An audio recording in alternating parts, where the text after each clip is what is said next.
Viewers, इस doctor की wife को एक गुंडे ने जलाकर मार दिया था। तब गुस्से में आकर डॉक्टर ने उस गुंडे का जेंडर ही चेंज कर दिया था और अब उस गुंडे को पूरी तरीके से फीमेल में कन्वर्ट करने के बाद डॉक्टर उसके साथ मजे के लिए क्या क्या चीजें करता है, इस बारे में तो जल्द से जल्द पता लगाना पड़ेगा। कहानी की शुरुआत में हमें रॉबर्ट नाम का एक डॉक्टर दिखाया जाता है जिसने अपने घर के एक रूम में वेरा नाम की एक ब्यूटीफुल लड़की को बंद करके रखा था। वेरा तो उस रूम में बहुत टाइम से रह रही थी। रॉबर्ट तो वेरा पर अलग अलग टाइप के एक्सपेरिमेंट परफॉर्म करता रहता था और अब रिसेंटली रॉबर्ट कई महीनों से एक एक्सपेरिमेंट पर काम कर रहा था जिससे कि वो आर्टिफिशियल स्किन क्रिएट कर सके। अगर रॉबर्ट का ये एक्सपेरिमेंट सक्सेसफुल हो गया ना, तब वो अपने आर्टिफिशियल स्किन को रियल ह्यूमंस में इंसर्ट करके देखेगा। इस आर्टिफिशियल स्किन में जरा भी आग नहीं लग सकती और कोई भी मच्छर इससे बाइट नहीं कर सकता, यानी कि ये इतिहास में बहुत ही बड़ी खोज साबित होगी। रॉबर्ट अपने इस एक्सपेरिमेंट के बारे में सभी लोगों को बताता रहता है। कम्युनिटी में रॉबर्ट की बहुत ही ज्यादा पहचान थी, लेकिन कुछ लोग थे जो रॉबर्ट से बहुत ही ज्यादा जलते थे। अब यहाँ रॉबर्ट वेरा के बिहेवियर को एनालाइज करता रहता है, लेकिन उसने नोटिस किया कि वेरा एक जगह पर तब से बैठी हुई है, इसीलिए अब रॉबर्ट तेजी से वेरा के रूम में चला गया था। वेरा तो वहाँ पर एकदम से बेहोश पड़ी थी। रॉबर्ट कैसे भी उसे उठाता है और ट्रीटमेंट के लिए लेकर चला जाता है। वेरा रॉबर्ट से बहुत ही नाजुक आवाज में पूछ रही थी कि क्या उसे कभी बाहर जाने का मौका भी मिलेगा कि नहीं। इस बात पर रॉबर्ट उसे कुछ जवाब ही नहीं देता, यानी कि इसका मतलब साफ था कि वेरा यहाँ से कभी नहीं जा सकती थी। रॉबर्ट के घर में काम करने वाली एक औरत जिसका नाम मारिया था, वो भी वेरा के बारे में सब कुछ जानती थी। मारिया ही समय समय पर वेरा को खाना प्रोवाइड किया करती थी। इसके बाद रॉबर्ट अपनी लेबोरेटरी में चला जाता है कुछ एक्सपेरिमेंट करने के लिए। वो तो अपने आर्टिफिशियल स्किन को जनरेट करने पर ही काम कर रहा था। वो अपने एक्सपेरिमेंट की एकदम फाइनल स्टेज पर होता है और अब कुछ ही देर बाद रॉबर्ट का आर्टिफिशियल स्किन जनरेट हो चुका था, जिसे कि वो डायरेक्टली जाकर वेरा के बॉडी पर इंसर्ट करने लगता है। कुछ देर बाद जब रॉबर्ट ने आर्टिफिशियल स्किन पर टेस्ट किया, तब वेरा की स्किन जल नहीं रही थी और उसके ऊपर तो कोई मॉस्किटो बाइट का असर भी नहीं हो रहा था, यानी कि रॉबर्ट ने अपना एक्सपेरिमेंट सक्सेसफुली कंप्लीट कर लिया है। और अब रॉबर्ट अपना ये अचीवमेंट बताने के लिए कॉन्फ्रेंस रूम में चला जाता है, जहाँ पर वो सभी लोगों के सामने अपने एक्सपेरिमेंट के बारे में बता रहा था। इसके बाद रॉबर्ट अपनी ही कमेटी के एक सीनियर डॉक्टर से बात करने लगता है। रॉबर्ट ने अपने सीनियर को एक्सपेरिमेंट के बारे में सब कुछ बता दिया था। दरअसल रॉबर्ट ने सुअर के डीएनए और इंसानों के डीएनए का यूज करके वो स्किन तैयार किया था, जिससे कि हम इंसान मलेरिया जैसी बीमारियों से बचे रहें और बहुत ही ज्यादा टेम्परेचर का भी हम पर असर ना हो। लेकिन रॉबर्ट का सीनियर उसे ये बता रहा था कि ये सारी चीजें एक तरीके से इलीगल हैं, क्योंकि अगर ऐसा होगा तो एक तरह से इंसान इमॉर्टल बन जाएगा और अगर इस एक्सपेरिमेंट के डिटेल्स के बारे में सरकार को पता चला ना, तब वो रॉबर्ट को जेल में भी डाल सकते हैं। इसीलिए अब रॉबर्ट का सीनियर उसे ये प्रोजेक्ट यहीं पर रोकने के लिए कह रहा था और अगर रॉबर्ट ने ऐसा नहीं किया तो उसका सीनियर खुद ही उसकी कंप्लेन कर देगा। रॉबर्ट ने वहाँ पर हाँ तो कर दिया था, लेकिन देखने पर ये नहीं लगता कि वो अपना ये एक्सपेरिमेंट इतनी आसानी से बंद करने वाला है। इन सारी चीजों के बाद रॉबर्ट बहुत ही ज्यादा सतर्क हो गया था। उसने तो अपनी लेबोरेटरी जल्द से जल्द शिफ्ट कर दी थी। रॉबर्ट के घर में जितनी भी औरतें काम किया करती थी, उसने सभी को फायर कर दिया था, क्योंकि हो न हो अगर पुलिस वाले पूछताछ करने आएंगे तो ये औरतें एक दो थप्पड़ में ही सब कुछ उगल देंगी। रॉबर्ट सिर्फ मारिया पर ही भरोसा करता था, इसीलिए अब मारिया ही रुककर रॉबर्ट और वेरा का ख्याल रखती थी।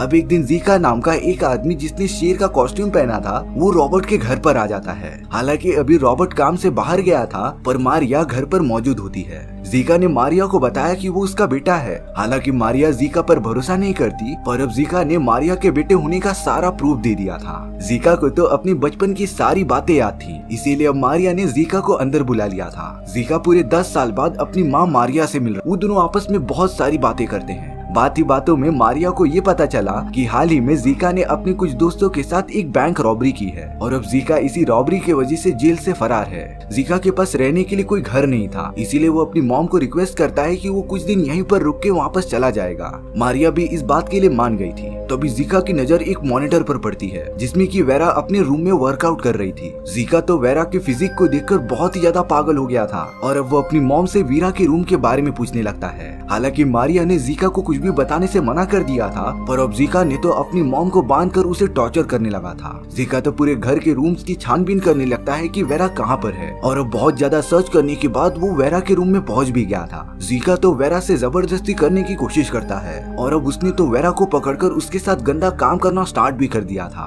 कुछ घंटों बाद जब रॉबर्ट अपने घर पर आता है, तब उसने मारिया को बहुत ही बुरी हालत में देखा था। इसके बाद रॉबर्ट डायरेक्टली वेरा के कमरे में आ जाता है, जहाँ पर जीका वेरा से बहुत ही बुरी तरीके से चिपका हुआ था और अब अगले ही मोमेंट में एकदम गुस्से में आकर रॉबर्ट ने जीका को गोली मार दी थी, जिससे कि रॉबर्ट वेरा को बचा लेता है। लेकिन अब मारिया को अपनी बेटे के मरने का जरा भी दुख हो ही नहीं रहा था। वो घर में फैले कचरे को साफ करने लग जाती है। सब कुछ नॉर्मल होने के बाद मारिया वेरा के साथ बैठकर कुछ बातें कर रही थी, जिसमें कि वो बताती है कि रॉबर्ट और जीका एक दूसरे के भाई हैं। हाँ, उनकी माँ अलग थी लेकिन फादर एक ही थे। रॉबर्ट तो एक बहुत ही अमीर माँ का बेटा था, इसीलिए उसने कड़ी मेहनत करके डॉक्टर की डिग्री हासिल कर ली थी। वहीं पर जीका मारिया का बेटा था, जिसके पास जीका को पढ़ाने के लिए ज्यादा पैसे नहीं हुआ करते थे, इसीलिए जीका बचपन से ही गलत कामों में निकल गया था। मारिया वेरा को रॉबर्ट के बारे में एक और बात बताती है कि एक दिन जीका रॉबर्ट से मिलने आया था। रॉबर्ट अपनी वाइफ गैल और अपनी बेटी मिया के साथ रहा करता था। जीका कुछ दिनों तक उनके फार्म हाउस में रहा, लेकिन जैसे जैसे टाइम बीतते जा रहा था, जीका और रॉबर्ट की वाइफ गैल के बीच नजदीकियां बढ़ती जा रही थी और अब वो दोनों एक दूसरे से बहुत ही ज्यादा प्यार करने लगे थे। इसीलिए जीका और गैल डिसाइड करते हैं कि वो दोनों भाग जाएंगे, लेकिन रास्ते में ही उनकी कार का बहुत ही खतरनाक एक्सीडेंट हो गया था, जिसमें जीका तो अपनी जान बचाकर भाग गया था, लेकिन रॉबर्ट की वाइफ गैल उसके अंदर पूरी तरीके से जल जाती है। हालांकि उसकी जान बच गई थी, लेकिन उसके बॉडी की पूरी स्किन एकदम से जल जाती है। रॉबर्ट अपनी वाइफ का ये हालत देखकर बहुत ही उदास हो गया था। उसने कैसे भी करके अपनी वाइफ को जिंदा रखा था। रॉबर्ट तो अपनी वाइफ को मिरर देखने ही नहीं देता था, क्योंकि जलने के बाद उसका चेहरा बहुत ही खतरनाक हो चुका था। लेकिन एक दिन रॉबर्ट की वाइफ गैल उठ जाती है, जिसने की गलती से अपना जला हुआ चेहरा देख लिया था और अब वो बहुत ही ज्यादा डर गई थी।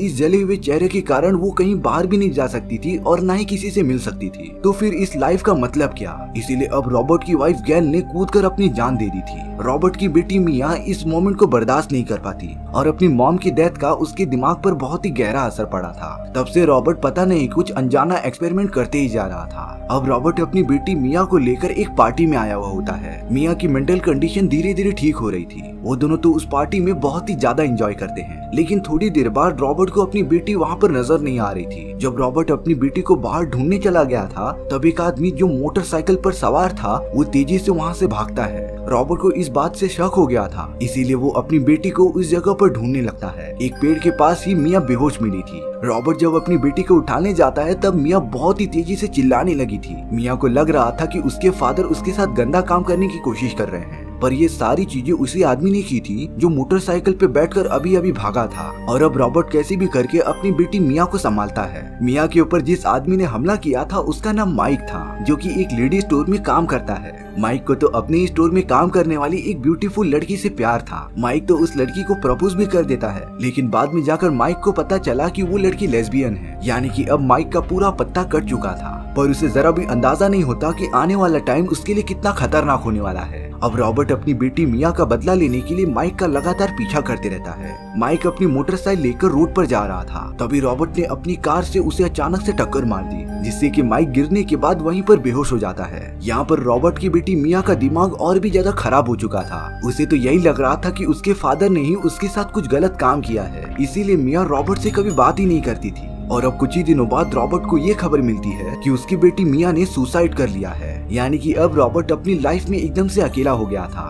पर अब रॉबर्ट उन सभी से बदला लेना चाहता है जिसने उसकी ये हालत की थी। रॉबर्ट ने तो माइक को एक कमरे में जंजीरों से बांध कर रखा होता है और अब रॉबर्ट अपने कुछ साइंटिस्ट दोस्तों के साथ एक लेबोरेटरी में आ गया था, जहाँ पर वो माइक के ऊपर कुछ एक्सपेरिमेंट करने की तैयारी करने लगता है। दरअसल रॉबर्ट ने कमिटी को ये झूठा स्टेटमेंट प्रोवाइड किया था, जिसमें कि माइक खुद की मंजूरी से अपना जेंडर चेंज कराना चाहता है और अब रॉबर्ट माइक को मेल से फीमेल बनाने का प्रोसेस चालू कर देता है। सभी डॉक्टर्स ने ये एक्सपेरिमेंट कुछ ही घंटों में कंप्लीट कर दिया था और अब कई घंटों बाद जब माइक अपनी आंखें खोल रहा था, तब वो अब पूरी तरीके से एक औरत में कन्वर्ट हो चुका था, यानी कि उसके मेन पार्ट को फीमेल के पार्ट से कन्वर्ट कर दिया गया था। माइक इस बारे में कुछ भी समझ ही नहीं पाता, लेकिन अब क्या फायदा, वो तो पूरी तरीके से एक औरत में कन्वर्ट हो चुका था। रॉबर्ट माइक को समझाता है कि वो उसके ऊपर कुछ एक्सपेरिमेंट करेंगे और अगर ये एक्सपेरिमेंट सक्सेसफुल हो गया तो उसे वापस नॉर्मल करके छोड़ दिया जाएगा। अब रॉबर्ट माइक के ऊपर लगातार कुछ न कुछ एक्सपेरिमेंट करता ही रहता है और अब रॉबर्ट ने अपनी उसी आर्टिफिशियल स्किन को जनरेट कर लिया था, जिससे कि वो माइक के बॉडी पर लगाता जाता है। और अब देखते ही देखते रॉबर्ट ने माइक को एकदम लड़की जैसा बना दिया था और ये औरत दिखने में पूरी तरीके से रॉबर्ट की वाइफ गैल जैसी दिखती थी। माइक को तो पता भी नहीं चल रहा था कि उसकी बॉडी एग्जिस्ट भी करती है कि नहीं। और तब जाकर ये डार्क सीक्रेट रिवील होता है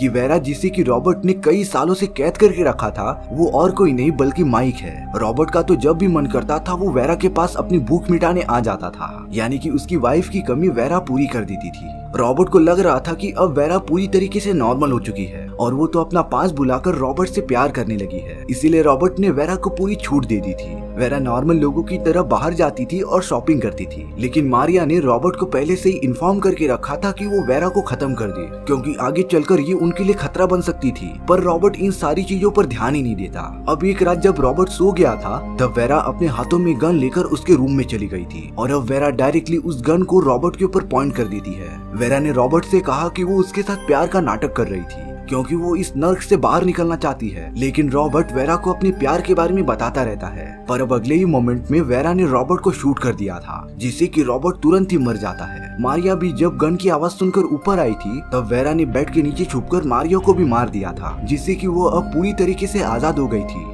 वेरा जो कि माइक था वो अपने उसी स्टोर में चली जाती है जहाँ पर वो काम किया करती थी और अब वेरा उसी लड़की से बात करने लग जाती है जिससे वो पहले प्यार किया करती थी। वो उन्हें बता रही थी कि वो और कोई नहीं बल्कि माइक है और उसे जबरदस्ती फीमेल में कन्वर्ट किया गया है। वो सब तो माइक पर भरोसा ही नहीं कर रहे थे, इसीलिए अब माइक अपना वो ड्रेस दिखाता है जो उसकी क्रश ने उससे बहुत साल पहले दिया था। वो देखकर उन सभी को ये विश्वास हो गया था कि वो और कोई नहीं बल्कि माइक है और अब तो माइक भी एक लेडी में कन्वर्ट हो गया है, इसीलिए अब वो दोनों शायद से रिलेशनशिप में आ सकते हैं। और इसी तरीके से हमारी ये कहानी यहीं पर खत्म हो गई थी। इस कहानी में सिंपली ये बताया गया है कि अगर किसी सदस्य के परिवार को पूरा खत्म कर दिया जाए तब वो अपनी इंटरनल सेटिस्फैक्शन के लिए किसी भी हद तक जा सकता है। आपको ये स्टोरी कैसी लगी कमेंट सेक्शन में बताना भूलना मत, और अगर आपको मेरा एक्सप्लेनेशन 1% भी अच्छा लगा होगा ना तो वीडियो को लाइक एंड चैनल को सब्सक्राइब जरूर कर देना, क्योंकि सच में इससे मुझे बहुत ज्यादा मोटिवेशन मिलेगा आपके लिए इसी तरह की मजेदार स्टोरीज ढूंढ कर लाने के लिए। तो मिलते हैं नेक्स्ट वीडियो में, सी या।